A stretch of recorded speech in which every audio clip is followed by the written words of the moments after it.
당뇨병은 많은 분들이 고통받고 있는 질병 중에 하나죠. 주위에 당뇨 때문에 혈당 관리하시는 분들을 자주 볼 수가 있는데요. 그런데 계피가 당뇨병 관리에 큰 도움이 된다고 하니 놀랍지 않나요? 바로 계피에 함유된 크로모라는 성분이 인슐린 민감성을 높여주어서 혈당 수치를 안정시키는데 도움을 줄 수 있다고 합니다. 연구에 따르면 계피를 꾸준히 섭취한 사람들은 식후 혈당이 급격하게 상승하는 것을 막을 수 있었다고 하네요. 또한 계피에 포함된 시나믹 알데하이드 성분이 인슐린 민감도를 높여주고 혈당 수치를 안정시키는데 도움을 준다고 알려져 있죠. 이 성분이 잘 적용하도록 돕기 때문에 혈당을 우리가 효과적으로 조절하는데 도움을 주는 역할을 할 수가 있습니다. 여러분, 달콤 쌉쌀한 계피 좋아하시나요? 저는 향긋한 수정과도 좋아하고 계피가루를 얹은 라떼도 매우 좋아하는데요. 계피는 단순히 향긋한 맛을 주는 향신료 이상의 효능을 가지고 있다는 것 알고 계신가요? 우리가 몰랐던 계피의 효능, 또 함께 먹으면 좋은 음식들, 그리고 주의할 점까지 자세히 알려드릴게요.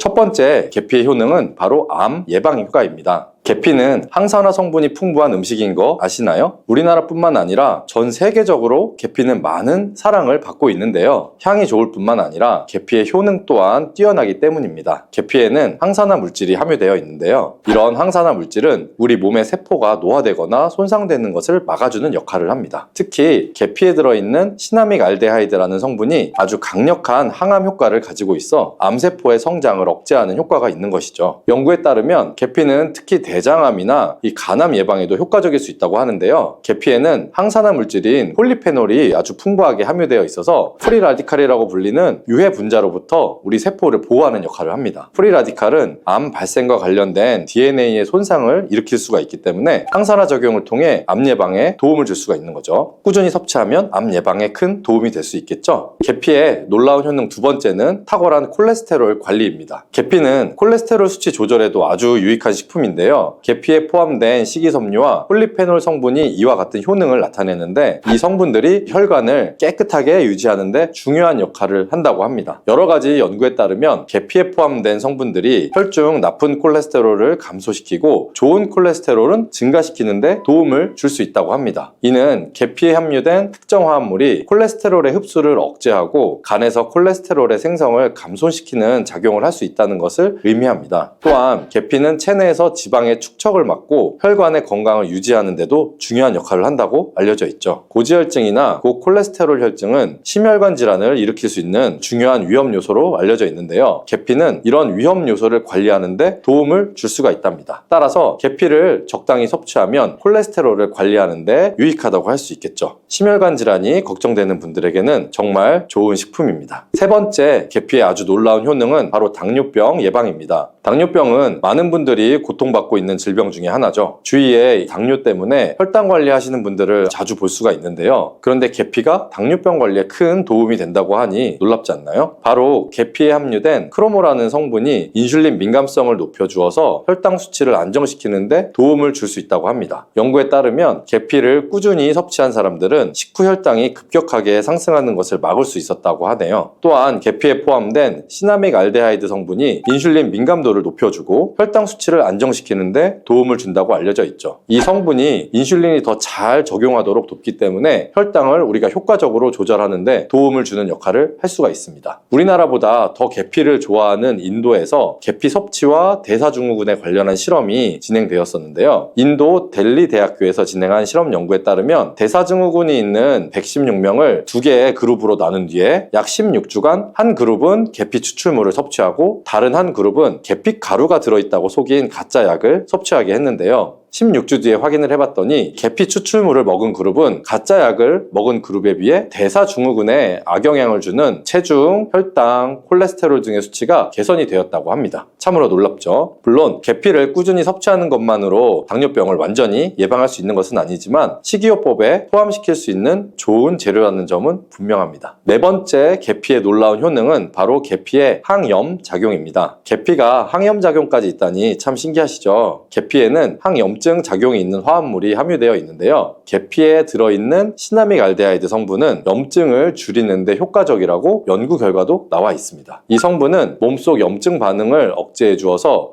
관절염, 여러 가지 근육통, 염증성 질환이 있는 분들에게 매우 유익한 식품이 됩니다. 특히 체내에서 발생하는 염증은 만성적인 질환을 유발할 수가 있기 때문에 이를 예방하는 것이 중요한데요. 계피를 섭취하면 몸속의 염증을 낮춰주는 데 도움을 줄 뿐만 아니라 면역력 강화에도 긍정적인 영향을 미친다고 알려져 있습니다. 특히 겨울철에는 찬바람과 습기로 인해서 염증이 쉽게 발생을 할 수가 있는데 계피를 섭취하게 되면 몸을 따뜻하게 해주고 염증을 예방하는 데 도움이 됩니다. 계피 섭취가 일상적인 건강 유지, 특히 쌀쌀한 겨울에 아주 좋은 영향을 미친다고 할 수가 있겠죠. 그렇다면 이것들과 계피와 함께 먹으면 계피의 효능이 2배가 된다는데요. 계피와 함께 먹으면 더 좋은 음식은 무엇일까요? 바로 알려드릴게요.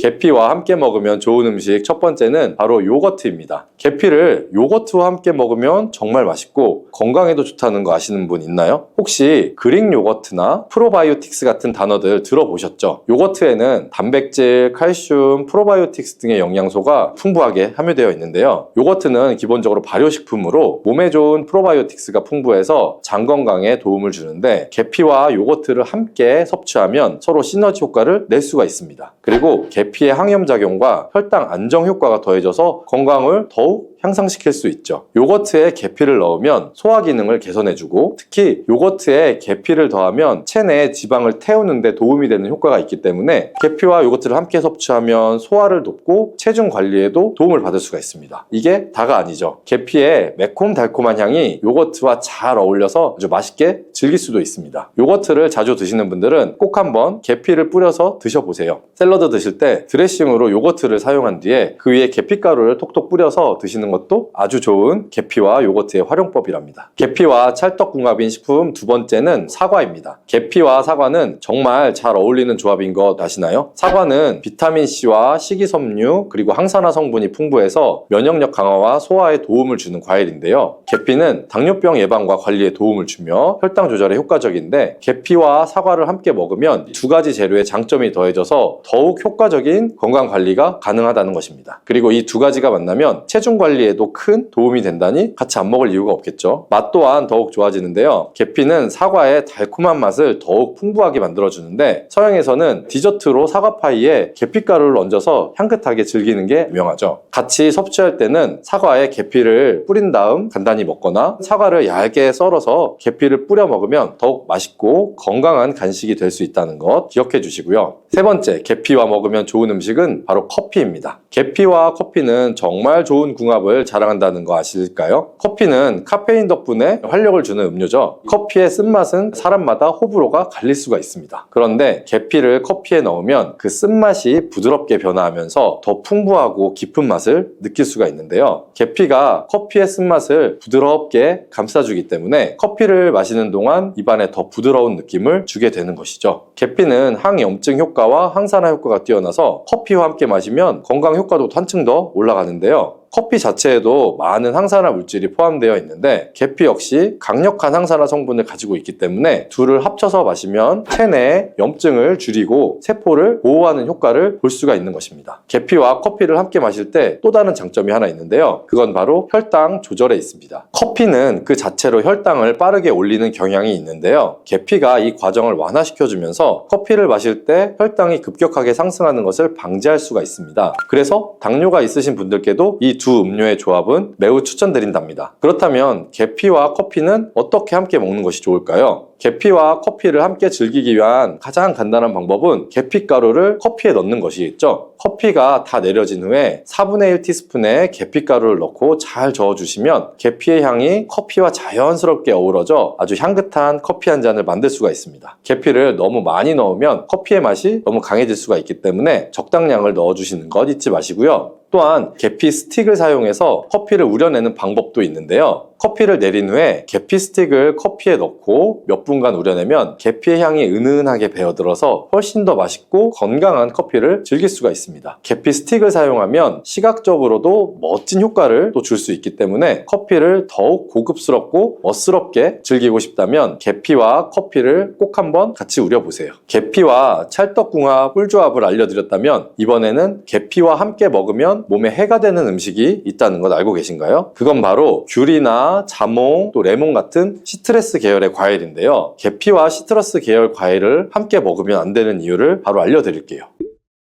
많은 분들이 시트러스 계열 과일, 예를 들어서 오렌지나 레몬을 좋아하시는데요. 이 과일들은 비타민C가 풍부하고 상큼한 맛이 참 일품이죠. 하지만 계피와 시트러스 과일을 함께 먹을 때에는 주의가 필요한데요. 계피의 주요 성분 중 하나인 시나몰은 계피가 가진 독특한 향을 만들어내는 성분인데 이 시나몰이 시트러스 계열 과일의 산성 성분과 결합을 하면 위에서 소화가 잘 되지 않거나 불편한 증상을 유발할 수가 있습니다. 특히 속쓰림이나 위 경련이 일어날 수가 있는데요. 이는 계피와 시트러스 과일이 소화 효소의 분비를 방해하고 서로 반응하면서 위에 자극을 주기 때문입니다. 거기에다 시트러스 과일의 산도가 더해지기 때문에 위산이 과도하게 분비될 수 있어서 계피와 오렌지, 레몬, 귤과 같은 과일들을 함께 먹는 것은 피하는 것이 좋습니다. 만약 계피와 과일을 함께 즐기고 싶다면 아까 알려드렸던 사과도 매우 좋고 아니면 배도 계피와 잘 어울리는데요. 이러한 과일은 소화에도 부담을 주지 않기 때문에 이제부터 계피와 과일을 함께 드시고 싶다면 꼭 유의해서 드시면 좋겠습니다. 계피가 이렇게 많은 효능을 가지고 있지만 부작용도 있을 수가 있는데요. 계피를 섭취할 때 주의할 점은 무엇이 있을까요?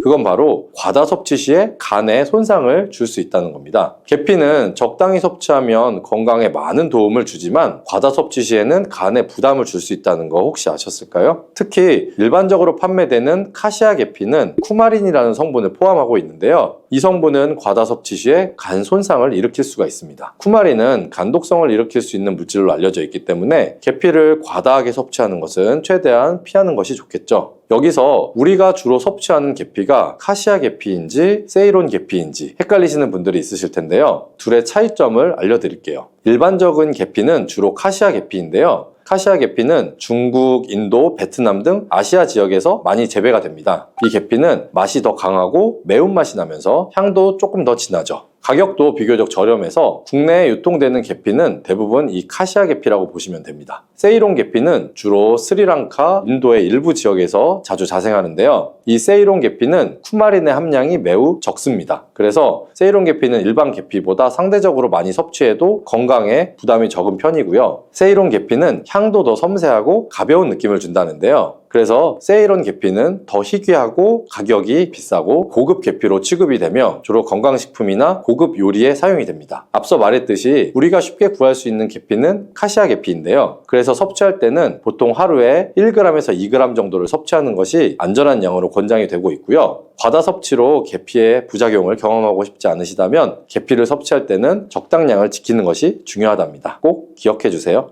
마늘에 열을 가하게 되면 마늘 색이 점점 짙어지면서 결국에는 까맣게 변하는 흑마늘이 되는데요. 그 이유는 마늘 속에 있는 당류와 단백질인 아미노산이 반응을 하여 갈색을 띠는 멜라노이드인 색소가 만들어지기 때문인데요. 이 반응을 마이야르 반응이라고 합니다. 고기를 구우면 빨간색의 고기가 점점 휘어지다가 갈색으로 변하는 반응과 같은 원리인 것이고요. 이렇게 흑마늘을 만들게 되면 생마늘보다 S알리시스테인 성분이 5배가 많아질 뿐만 아니라 새로운 항산화 물질들이 많이 만들어지게 됩니다. 또한 항암 효과가 뛰어난 폴리페놀이 생마늘에 비해서 4배 이상 많아지고 유액 분비를 촉진해주어 소화도 잘 되게 하는 효능도 있기 때문에 잊지 말고 흑마늘을 만들어서 드셔보시기 바랍니다. 마늘은 요리할 때 많이 사용하는 재료인데요. 마늘을 얇게 썰어서 기름에 튀긴 마늘 튀김은 절대 드시면 안 됩니다. 기름에 마늘을 튀기면 마늘 향도 좋고 마늘의 매운맛은 없어지고 단맛이 좋아져서 남녀노소 좋아하는 식재료가 되기는 하는데요. 뜨거운 기름에 튀긴 마늘은 우리 몸에 좋은 항산화, 항암 물질들이 파괴가 되고 몸에 안 좋은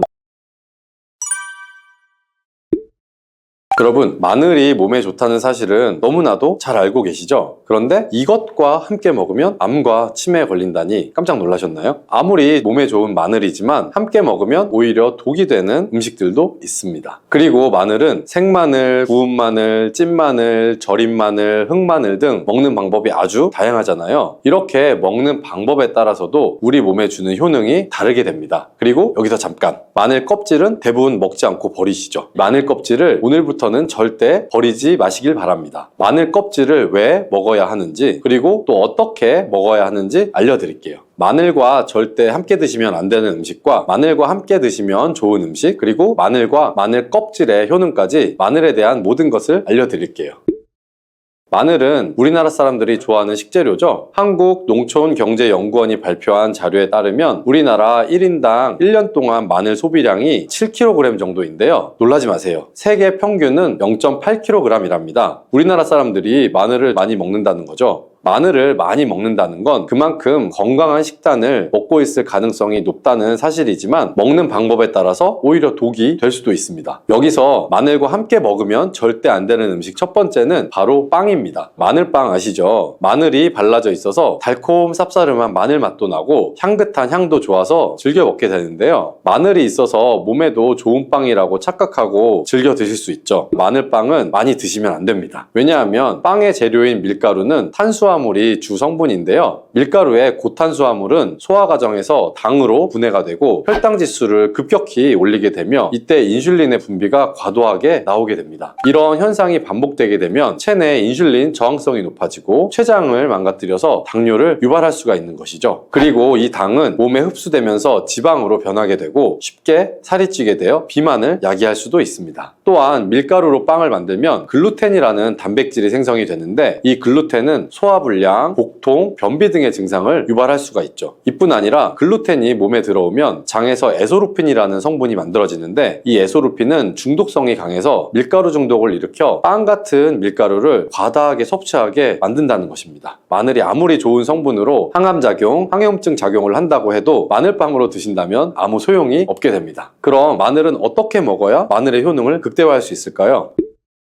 마늘은 생으로 드실 때도 물론 좋지만 익혀서 드실 때 더욱 좋습니다. 몸에 보약이 되는 마늘 먹는 법을 알려드릴게요. 첫 번째는 마늘밥입니다. 국립농업과학원에 따르면 마늘의 S알릴시스테인 함량을 조리법에 따라서 조사한 결과 생마늘일 때 S알릴시스테인 함량이 2.77mg 정도가 되었고 삶기 시작한 후에 30분 정도 지나면 4.92mg이 되었으며 1시간이 지났을 때는 9.16mg으로 생마늘에 비해 무려 4배 이상 많아진다고 했습니다. 뿐만 아니라 121도의 온도에서 1시간 동안 마늘을 쪘을 때 S알릴시스테인 함량이 50.24mg으로 생마늘보다 18배 정도나 높다고 연구 결과를 발표했습니다. 따라서 마늘을 드실 때는 1시간 이상 끓여서 드시는 것이 좋겠죠. 이런 방법이 번거로우시다면 추천드리는 방법이 바로 마늘밥입니다. 밥을 할 때 마늘을 넣는 건데요. 1인분을 할 때 마늘을 한 3, 4알 정도씩 넣어서 밥을 하시면 됩니다. 현미가 있다면 현미를 넣은 마늘밥을 하시면 더욱 좋은데요. 현미 속에는 티아민이라는 성분이 있는데 마늘의 S알릴시스테인과 현미의 알리티아민 두 가지 성분을 모두 섭취하여 항암 효과뿐 아니라 피로회복, 근육통 완화에도 좋은 밥이 되는 것이죠. 그럼 마늘밥을 하기 위해 마늘을 까고 나면 껍질은 어떻게 하셨나요? 다 버리셨죠? 오늘부터는 절대 버리지 말기 바랍니다.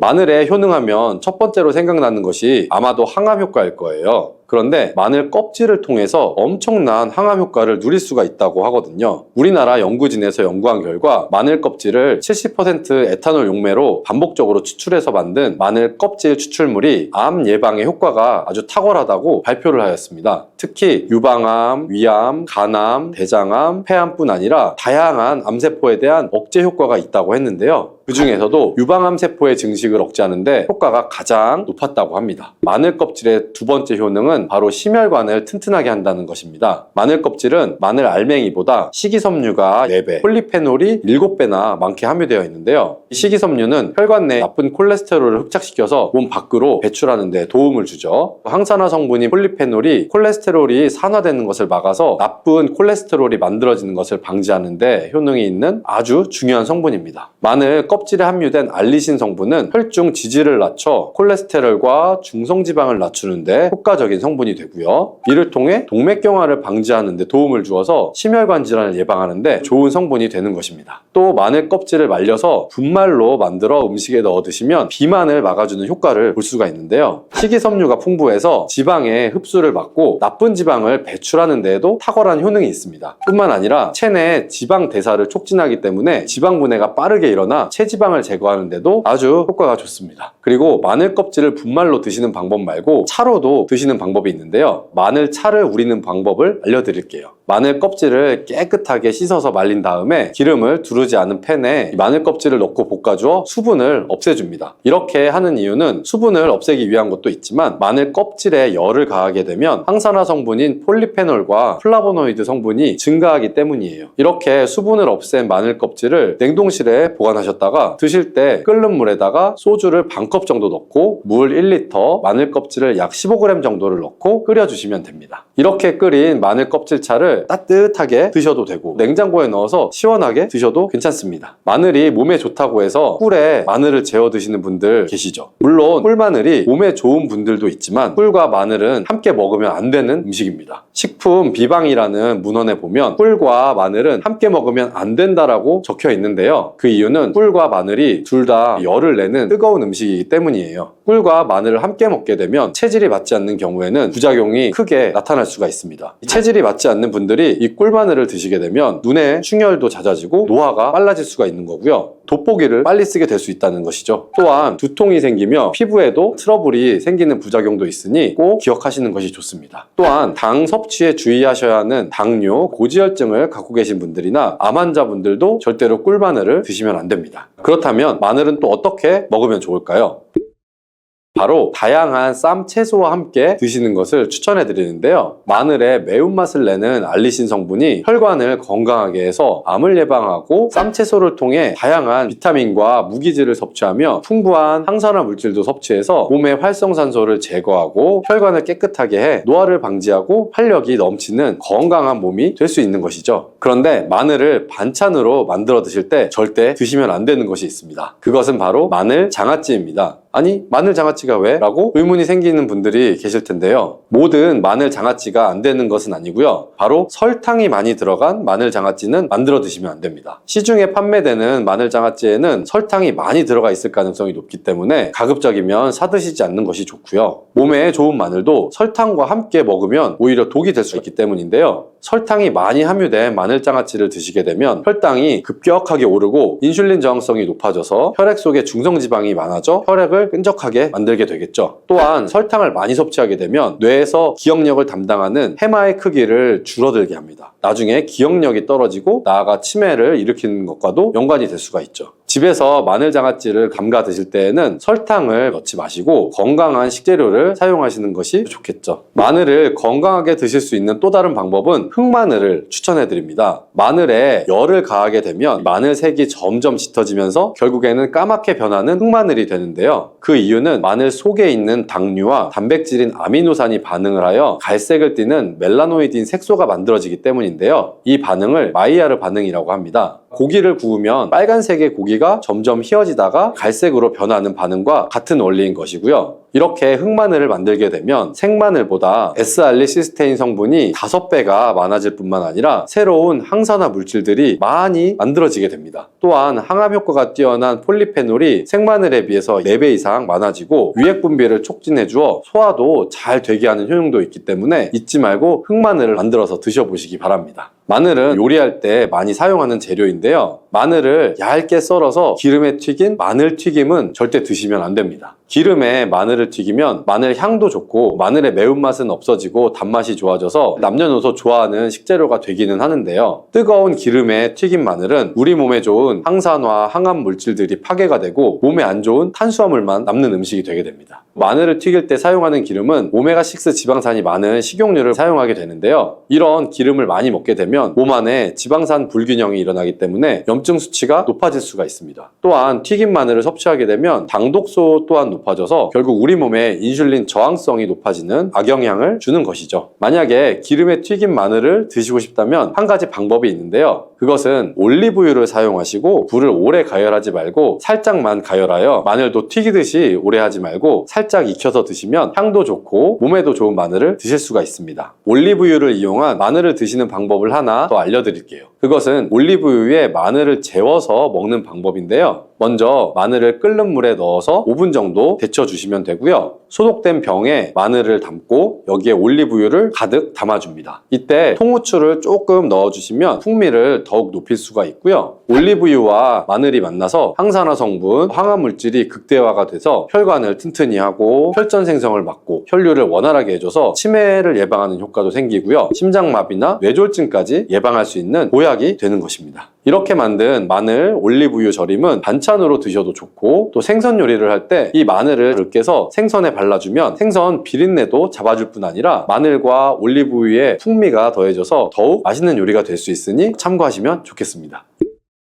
이렇게 좋은 마늘도 드실 때 주의하셔야 할 분들이 있는데요. 마늘의 효능 중에 혈전을 제거하고 혈류를 원활하게 하는 효능이 있었잖아요. 이런 효능은 혈액을 묽게 만들어주기 때문인데요. 이미 와파린이나 아스피린 같은 혈전 용해제를 복용하시는 분들이 마늘을 많이 드시게 되면 상처가 나거나 했을 때 피가 잘 멈추지 않을 수가 있기 때문에 주의하시는 것이 좋고요. 또한 평소에 위염이나 위궤양이 있어서 위가 안 좋으신 분들도 마늘의 알리신 성분이 위 점막을 자극해서 증상이 악화될 수 있기 때문에 주의하시는 것이 좋습니다. 그리고 과민성 대장 증후군이 있는 분들도 마늘을 많이 드시게 되면 복통이 일어날 수가 있기 때문에 마늘을 조금만 드시길 바랍니다. 대파에서 대파의 뿌리는 특히 채소와 육수를 만들 때 많이 사용하는데요. 대파의 뿌리에는 알리신이라는 성분이 풍부하게 함유되어 있습니다. 이 알리신은 우리 몸을 따뜻하게 열을 올려주는 역할을 하고 혈액순환을 원활하게 해주어서 신경을 안정화시켜주기도 하는데요. 이렇게 신경을 안정시켜주는 효능으로 불면증도 완화해 주어서 잘 때 머리맡에 두고 주무시는 분들도 계십니다. 그리고 알리신은 몸에 열을 내주는 효능으로 기침 감기나 가래를 완화시켜주는 데에도 도움을 주며 항균, 항암 효과도 있어서 각종 바이러스와 암세포를 억제해 주어 암을 예방하는 데도 탁월한 효능을 발휘합니다. 알리신은 지방을 분해해서 배출해 주어 다이어트에도 도움을 준다고 알려져 있죠. 그리고 대파의 뿌리 부분에는 폴리페놀 성분도 많이 함유되어 있어서 심혈관 질환 예방에 탁월한 효능이 있습니다. 식이섬유도 풍부하여 장운동을 활성화하고 배변 활동을 도와 변비를 예방하고 숙변을 제거하는 효능도 있고요. 이런 대파 뿌리를 채소나 육수 만드실 때 말고는 사실 특별히 많이 쓰진 않는데요. 대파 뿌리의 특급 레시피를 하나 알려드릴게요. 뿌리, 줄기, 이파리까지 버릴 것이 없는 대파는 정말 다양한 조리법도 있는데요. 피를 맑게 해주고 내장 지방을 없애주며 장 건강에도 좋은 풍부한 영양소들도 함유하고 있어서 반드시 먹어야 하는 채소 중에 하나입니다. 이런 대파도 함께 먹으면 보약이 되는 음식이 있고 또 독이 될 수 있는 음식도 있습니다. 그리고 먹는 방법에 따라 효능도 다르다고 하니 다양한 방법으로 드시는 것을 추천해 드리고요. 그럼 지금부터 대파의 효능과 함께 먹으면 보약이 되는 음식 3가지와 독이 되는 음식 2가지까지 알려드리겠습니다. 그리고 대파의 특급 레시피 4가지와 대파 보관법까지 대파의 모든 것을 알려드릴게요. 우리나라에서는 통일신라 시대부터 재배를 했다고 알려져 있습니다. 그만큼 오랫동안 재배하고 식탁에 올라온 채소인데요. 대파 이 특유의 향이 다른 식재료의 잡냄새를 제거하는데 아주 탁월한 효과가 있어서 생선이나 고기류의 냄새를 제거하는 향신료로도 많이 사용되고 있죠. 뿐만 아니라 물에 넣고 끓이게 되면 감칠맛이 좋아져서 다양한 육수와 채소를 만드는 데에도 빠지지 않고 들어가는 재료이기도 합니다. 이런 대파의 첫 번째 효능이 바로 내장지방 을 싹 빼준다는 것인데요. 대파에는 특유한 향과 알싸한 매운맛을 나게 하는 성분이 있습니다. 이 성분이 바로 황화알릴이라는 성분입니다. 이 황화알릴은 대파에 열을 가해서 굽게 되면 프로필 메르캅탄이라는 성분과 아조엔이라는 성분으로 변하게 되는데요. 대파를 구울 때 매운맛을 내는 성분은 휘발이 돼서 없어지게 되고요. 단맛이 나는 성분이 생성되는데 그 성분이 바로 프로필 메르캅탄입니다. 이 프로필 메르캅탄의 단맛 강도가 설탕 단맛에 단맛의 강도보다 무려 50배나 강해서 대파의 단맛이 좋게 느껴지는 거고요. 정말 놀랍지 않나요? 근데 단맛 하면 당뇨가 있는 분들은 혈당이 오를까봐 걱정을 하게 되시잖아요. 이 성분은 설탕과는 다르게 혈당을 오르게 하지 않기 때문에 당뇨가 있는 분들도 전혀 부담 없이 드실 수 있는 단맛입니다. 또 열을 가하면 아조엔이라는 성분이 만들어진다고 했잖아요. 바로 이 성분이 우리 몸을 회복시켜주는 효능이 있습니다. 그럼 어떻게 우리 몸을 회복시킬까요? 그것은 바로 혈관을 깨끗하게 해주기 때문입니다. 아조엔의 별명이 바로 혈관 청소부인데요. 혈관에 나쁜 콜레스테롤을 제거해주고 혈액이 뭉쳐서 생기는 혈전 생성을 방지해주게 됩니다.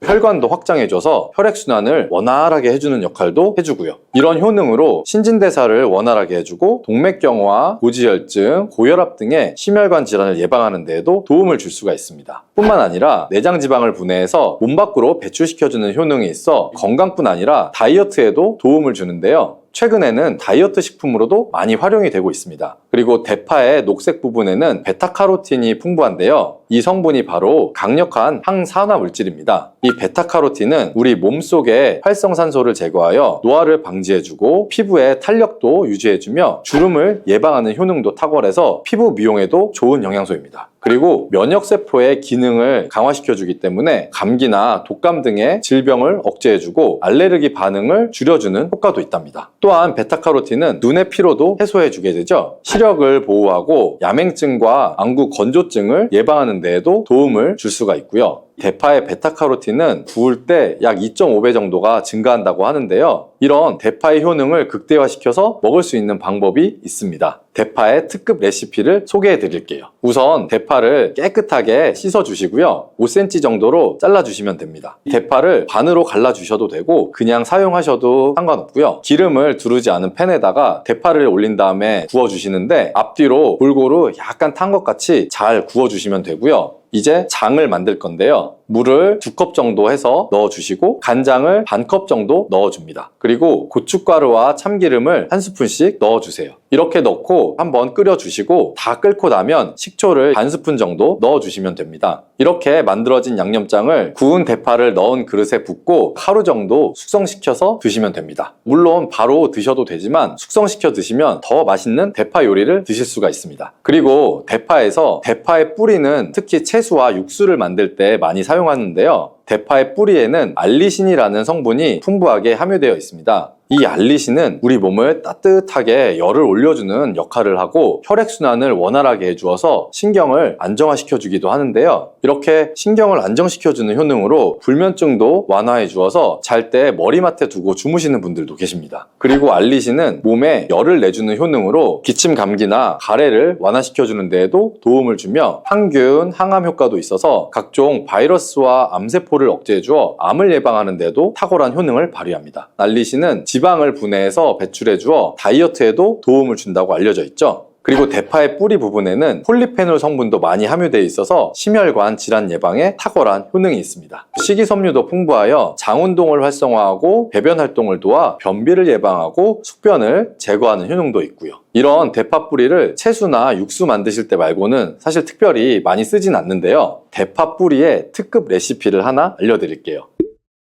그것은 바로 대파 뿌리 생강차입니다. 대파 뿌리와 생강을 함께 끓여서 차로 드시게 되면 기관지나 폐와 같은 호흡기 염증을 제거해주고 무릎과 같은 관절의 염증도 제거해주어서 관절 통증도 완화시켜줄 수가 있습니다. 생강에는 진저롤, 쇼가올, 페놀 화합물 등 다량의 항염증 성분들이 함유가 돼 있어서 우리 몸의 염증을 제거하는데 탁월한 효능을 갖고 있습니다. 생강은 약재로서도 오랫동안 사용되어 왔죠. 최근에도 계속해서 효능이 발견되고 있을 정도로 약성이 아주 좋은 식품 중에 하나인데요. 최근에 한 연구 결과에 따르면 생강에는 소염 진통제로 많이 사용되는 이부프로펜과 비슷한 항염증 효과가 있고 류마티스 관절염을 완화시키는 데에도 효과가 좋은 것으로 밝혀졌습니다. 그럼 지금부터 대파 뿌리 생강차를 만드는 방법을 알려드릴게요. 먼저 생강을 물에 넣고 끓여주시고요. 처음에는 강불로 해주시고 끓기 시작하면 중불로 줄여서 20분 정도 더 끓여줍니다. 그 후에 대파 뿌리를 넣고 3분 정도 더 끓여주시면 되고요. 이렇게 끓인 물에서 생강과 대파 뿌리는 건져주시고 따뜻할 때 드시거나 냉장고에 넣고 시원하게 드셔도 됩니다. 이렇게 대파 뿌리와 생강을 함께 끓여서 차로 드시면 효과를 극대화할 수가 있는데요. 다만 평소에 소화가 잘 안 되고 위가 약하신 분들은 이렇게 끓인 대파뿌리 생강차에 물을 섞어서 연하게 드시는 것을 추천해 드립니다. 이렇게 해서 하루에 한두 번 정도 꾸준히 드시면 감기 걱정도 줄어들고 또 몸의 염증도 완화시켜서 관절염으로 인한 통증도 줄이실 수가 있습니다. 그리고 대파와 함께 드시면 보약이 되는 좋은 음식에는 무가 있습니다. 무를 말려서 무말랭이로 드시면 무의 좋은 성분들을 농축하여 드실 수 있다고 했는데요. 간단하게 다시 한번 알려드리자면 무를 드시면 기침과 가래를 멈추게 해주는 효능이 있고 소화를 잘 되게 해주며 혈관을 깨끗하게 해줘서 심혈관 질환에도 도움을 줄 수가 있습니다. 또한 칼슘 함량이 높아서 몸의 골다공증을 예방하고 뼈를 튼튼하게 만들어주죠. 그리고 해독작용도 뛰어나고 혈당 조절을 해주어서 당뇨를 예방하는 데에도 도움을 줄 수가 있습니다. 이렇게 좋은 무를 대파와 함께 드시면 그 효능이 극대화가 될 수 있는데요. 특히 혈액을 깨끗하게 해주어서 심혈관 질환을 예방하며 당뇨 또한 예방해 줄 뿐만 아니라 당뇨 합병증을 완화시켜주는 데에도 탁월한 도움을 받을 수가 있습니다. 대파를 넣은 무말랭이 무침을 만들어서 드시면 오독오독한 무말랭이 식감도 좋고 입맛도 돌게 하는 반찬으로도 정말 좋으니 꼭 대파 무말랭이 무침도 만들어서 드셔보시길 바랍니다. 대파와 함께 드시면 보약이 되는 음식 세 번째는 바로 두부입니다. 대파와 두부가 만나면 우리 몸에 에너지를 공급해서 활력이 넘치도록 도와주게 되는데요. 그 이유는 바로 대파의 알리신 성분과 두부의 비타민 B1이 만나면 알리티아민으로 전환이 되는데요. 이 알리티아민이 비타민의 체내 흡수율을 높여주고 신진대사를 촉진해 주어서 우리 몸의 피로를 회복하고 에너지를 불어 넣어주기 때문인데요. 그럼 여기서 대파 두부 조림을 맛있게 만들어 드시는 특급 레시피를 알려드릴게요. 먼저 잘 씻은 대파를 어슷썰기로 썰어 주시고요. 두부는 정사각형 모양으로 깍둑 썰기를 해주시면 됩니다. 먼저 두부를 기름 두른 팬에다가 잘 구워 주시고요. 두부가 노릇노릇해지면 썰어 놓은 대파를 넣어줍니다. 간장을 2스푼 정도 넣어주시고요. 고소한 참깨도 잘 뿌려서 익혀주시면 대파 두부조림 완성입니다. 정말 맛있겠죠? 이렇게 만든 대파 두부 조림을 드시면 활력 넘치는 하루를 보내실 수 있을 겁니다. 대파와 함께 드시면 보약이 되는 음식 네 번째 알려드릴게요. 그것은 바로 대파 팽이버섯 부침입니다. 팽이버섯은 버섯 중에서도 버섯의 키토산의 성분이 가장 많이 함유하고 있을 뿐만 아니라 식이섬유가 정말 풍부하게 함유되어 있는데요. 버섯 키토산은 혈액 속에 지방을 분해하고 콜레스테롤을 제거해서 고혈압, 동맥경화, 심장병 같은 심혈관 질환을 예방할 뿐 아니라 체내에 지방을 흡착해서 배출시켜 주어 내장 지방을 줄여주는 데에도 탁월한 효능이 있습니다. 또한 체내에 쌓여있는 이 중금속의 배출을 돕고 간 건강을 돕는 효능도 있다고 알려져 있고요. 그리고 풍부한 식이섬유가 있어서 배변 활동을 도와 숙변을 제거하는 데에도 큰 도움을 줍니다. 하지만 이 팽이버섯의 세포벽은 아주 단단하기 때문에 그냥 드시게 되면 좋은 성분을 흡수하기가 힘든 점이 있는데요. 열을 가하게 되면 이 세포벽이 깨지면서 영양 성분의 흡수율을 높일 수가 있습니다. 이런 팽이버섯과 대파를 함께 드시게 되면 내장 지방을 제거하고 혈관을 깨끗하게 해주는데 탁월한 음식이 되는 것이고요.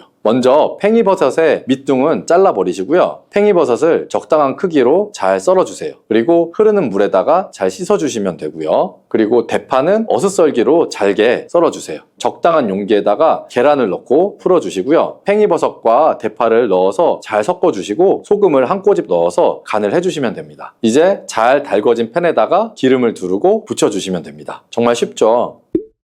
그런데 이렇게 좋은 대파도 함께 드시면 안 되는 음식이 있습니다. 대파와 함께 드시면 안 되는 음식 첫 번째는 바로 꿀입니다. 대파와 꿀은 두 가지 다 몸의 열을 올려주는 효능이 있습니다. 한의학에서는 대파와 꿀을 함께 먹으면 위장에 탈이 나고 더부룩한 현상이 나타날 수가 있다고 하는데요. 대파와 꿀을 함께 먹으면 위에서 소화액 분비를 억제해서 소화 불량을 유발할 수가 있기 때문이에요. 또한 꿀은 알레르기 반응을 일으킬 수가 있는데 대파와 함께 먹으면 그 알레르기 반응이 더 악화될 수도 있다는 것을 알아두시면 좋고요. 꼭 기억하셔서 대파와 꿀은 함께 드시지 않기를 추천합니다. 또 대파와 함께 드시면 안 되는 음식은 미역입니다. 미역과 대파 둘 다 알긴산이라는 성분이 있는데 이 알긴산은 미끌거리는 식감이 있습니다. 함께 드시게 되면 식감이 안 좋은 이유도 있지만 식감보다도 더 중요한 이유가 있습니다. 왜냐하면 파에는 인과 유황 성분이 있기 때문인데요. 미역과 파를 함께 드시게 되면 파의 인과 유황 성분이 미역에 함유되어 있는 칼슘의 흡수를 방해하게 됩니다. 미역에는 칼슘 함량이 높아서 골다공증 예방에 좋은 효능이 있는데 이 효과를 떨어뜨리게 되는 것이고요. 미역국을 끓일 때 대파로 채수를 내어 시원한 미역국을 끓여 드시는 분들도 계신데 절대로 미역국을 끓일 때는 대파를 사용하지 않으셔야 합니다. 그리고 다음으로 대파를 보관하는 방법을 알려드릴게요.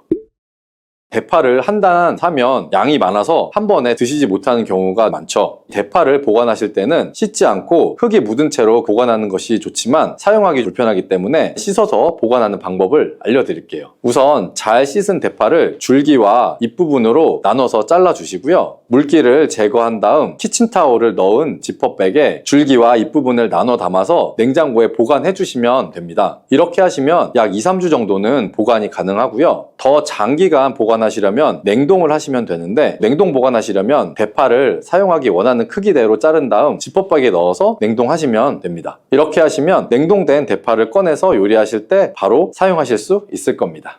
콩에서 싹이나 콩나물이 되는 과정에서 장내에 염증을 유발하는 렉틴이라는 성분도 약 85%가 감소하며 미네랄의 흡수를 방해하는 피티산도 81% 정도가 줄어들게 됩니다. 놀라운 사실은 이렇게 피틴산의 양이 줄어들면 철분과 칼슘의 체내 흡수율은 3, 4배가 증가가 된다고 하고요. 또한 콩나물에는 티아민 성분이 풍부하게 함유되어 있는데요. 티아민은 포도당을 에너지로 바꿔주며 몸에 피로감을 덜어주고 몸에 활력을 불어넣어주는 역할을 합니다. 몸속에서 티아민 성분이 부족하게 되면 대표적인 피로 물질인 젖산의 농도가 올라가게 되는데요. 젖산 농도가 올라가게 되면 몸의 피로감이 급속도로 올라가기 때문에 평소에 충분한 티아민의 섭취가 아주 중요한 것입니다. 다만 아쉬운 것은 티아민은 수용성 성분이기 때문에 우리 몸에 저장되지는 않고요. 땀이나 소변으로 바로바로 배출되기 때문에 체내 흡수율은 낮아지는데요. 바로 이 문제를 해결해 주는 것이 콩나물과 함께 먹으면 보약이 되는 최고의 궁합 첫 번째 음식인 여러분, 콩나물 하면 무엇이 생각나시나요? 따뜻한 콩나물 국밥, 감칠맛 넘치는 콩나물 비빔밥 등 정말 많은 음식들이 생각이 나는데요. 콩나물은 우리에게 정말 친숙한 식재료인 것 같습니다. 그런데 이렇게 익숙한 식재료에도 함께 먹으면 상극이 되는 음식이 있고 또 함께 먹으면 우리 몸에 보약이 되는 궁합이 잘 맞는 음식이 있습니다. 콩나물의 효능, 콩나물과 상극이 되는 음식, 그리고 보약이 되는 최고의 궁합을 가진 음식까지 콩나물에 대한 모든 것을 알아보겠습니다. 영상을 보고 계신 여러분은 콩나물이 어떤 채소인지 알고 계신가요? 물론 잘 알고 계실 거예요. 바로 콩에 싹을 틔워 재배한 것이 콩나물이지요. 콩나물은 그럼 콩의 영양소가 그대로 있을까요? 콩하면 생각나는 영양소는 아무래도 단백질일 건데요. 밭에서 나는 소고기라는 별명이 있을 정도로 아주 많은 단백질이 콩에 함유가 되어 있습니다. 콩은 약 40%가 단백질로 이루어져 있다고 하고요. 그 콩을 발화시켜서 키운 콩나물 속의 단백질은 콩의 단백질 함량과 비슷하지만 체내 흡수율은 훨씬 높다는 사실 알고 계셨나요? 그 이유는 콩의 단백질을 흡수하는 데 방해가 되던 트립신 저해제가 콩나물이 되는 과정에서 상당량 줄어들기 때문이랍니다. 평소에 콩을 드시면 소화가 잘 안 돼서 걱정이신 분들은 콩나물을 드시면 소화도 잘 되고 단백질 보충에도 많은 도움을 받을 수가 있겠죠. 나이가 들면서 몸에 근육이 많이 빠져서 걱정이신 분들도 콩나물을 통해 단백질을 보충하여 근육이 빠지는 것을 한번 예방해 보세요. 그리고 콩에서 싹이나 콩나물이 되는 과정에서 장내에 염증을 유발하는 렉틴이라는 성분도 약 85%가 감소하며 미네랄의 흡수를 방해하는 피티산도 81% 정도가 줄어들게 됩니다. 놀라운 사실은 이렇게 피틴산의 양이 줄어들면 철분과 칼슘의 체내 흡수율은 3, 4배가 증가가 된다고 하고요. 또한 콩나물에는 티아민 성분이 풍부하게 함유되어 있는데요. 티아민은 포도당을 에너지로 바꿔주며 몸에 피로감을 덜어주고 몸에 활력을 불어넣어주는 역할을 합니다. 몸속에서 티아민 성분이 부족하게 되면 대표적인 피로 물질인 젖산의 농도가 올라가게 되는데요. 젖산 농도가 올라가게 되면 몸의 피로감이 급속도로 올라가기 때문에 평소에 충분한 티아민의 섭취가 아주 중요한 것입니다. 다만 아쉬운 것은 티아민은 수용성 성분이기 때문에 우리 몸에 저장되지는 않고요. 땀이나 소변으로 바로바로 배출되기 때문에 체내 흡수율은 낮아지는데요. 바로 이 문제를 해결해 주는 것이 콩나물과 함께 먹으면 보약이 되는 최고의 궁합 첫 번째 음식인 부추입니다. 부추 속의 알리신 성분이 콩나물의 티아민의 흡수율을 최대 약 20배까지 높여주고 이뿐 아니라 천연 강장제라 불리는 알리티아민으로 변화를 시켜주게 됩니다. 또한 부추와 콩나물은 간 건강에도 아주 많은 도움을 주는데요. 콩나물에 풍부한 아스파라긴산과 아르기닌 성분이 간에 해독작용을 하여 간의 독소를 제거해주며 부추는 간에 쌓인 피로물질을 분해시켜 주어서 우리 몸이 가뿐하며 활력 넘치는 상태가 되도록 만들어주는 것이죠. 여기서 한 가지 콩나물과의 상극은 바로 몸이 찬 분들입니다. 콩나물은 찬 성질이 있어서 몸이 찬 분들이 콩나물을 많이 섭취하게 되면 위장이 지나치게 차갑게 돼서 소화기관에 무리를 줄 수가 있고 소화가 잘 되지 않는 부작용이 생길 수 있습니다. 이때 콩나물을 부추와 함께 드시면 이런 문제는 해결이 되는데요. 부추의 따뜻한 성질이 콩나물의 찬 성질을 중화시켜주고 오히려 위장을 따뜻하게 만들어주기 때문에 소화기관의 기능을 원활하게 하는데 도움을 주게 되는 것입니다. 자, 이렇게 궁합이 잘 맞는 음식도 있지만 또 콩나물과 상극이 되는 음식도 있는데요. 그것은 바로 식초와 겨자입니다. 콩나물에 식초와 겨자를 곁들여서 조리를 하게 되면 콩나물의 비타민과 무기질이 손실이 됩니다. 그래서 콩나물을 섭취하는 의미가 사라지게 되고요. 그렇다면 식초나 겨자 말고 무엇을 곁들여서 조리하면 될까요? 그것은 바로 고춧가루입니다. 고춧가루도 너무 많이 첨가해 드시면 위에 자극을 주어서 안 좋을 수 있으니 주의를 하셔야 하겠지만 적절한 양의 고춧가루를 추가해서 콩나물을 요리를 하시면 신진대사의 촉진과 혈액순환을 돕는데 콩나물과 고춧가루는 정말 찰떡궁합인 음식이 된답니다. 특히 콩나물에는 혈압을 조절하는 효능이 있는데요. 콩나물에 들어있는 펩타이드라는 성분 때문입니다. 펩타이드의 혈압 조절 효능은 심근경색이나 뇌졸중과 같은 심혈관 질환을 예방하는 데 매우 효과적입니다. 이때 고춧가루에 함유된 캡사이신이 이런 콩나물의 효능을 극대화시켜주고 콩나물의 비타민, 체내 흡수율을 상승시켜 주게 되고요. 자, 그리고 재밌는 거 하나 알려드릴게요. 콩나물에는 콩에는 없던 비타민C가 새로 생겨난다는 놀라운 사실이 있는데요. 콩나물에 함유된 비타민C의 양이 사과보다 3배 정도 많고 콩나물의 강력한 항산화 작용으로 활성산소를 제거하여 피부가 노화되는 것을 예방해주는 효과가 있답니다. 그리고 피부에 생성되는 멜라닌 색소를 억제해서 기미나 주근깨와 또 검버섯까지 예방해 주어서 피부를 맑고 환하게 만들어주는 효과까지